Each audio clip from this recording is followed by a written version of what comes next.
নমস্কার বন্ধুরা, তোমরা সবাই কেমন আছো? আশা করি ভালো আছো। আমরাও খুব ভালো আছি। শাশুড়ি মামা ব্লগে তোমাদের সবাইকে স্বাগত। আজকে একটা ছোট্ট মিনি ব্লগ নিয়ে চলে এসেছি। তো এই যে দেখো, আমাদের বাড়ির সামনে এই কাকুটা এসেছে ঝালমুড়ি পেয়ারা মাখা মানে হ্যাটা ব্যাটা এটা ওটা বিক্রি করতে। তো সেটাই আমি আজকে বিকেলে নিচ্ছি। তো মনটা চাইলো একটু অনেক দিন পর আর কি ঝাল দিয়ে একদম সুন্দরভাবে ঝালমুড়ি খাই আর সাথে পেয়ারা মাখা, তো দুটোই নিয়ে নিয়েছি। তো তোমরাও চলে আসো।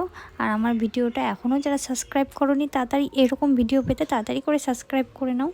তো এই যে দেখো, কাকাটা মাখিয়ে দিচ্ছে সুন্দরভাবে, বলেছি একটু ঝাল ঝাল করে মাখাতে, যাতে খেলতে একদম সুন্দর লাগে।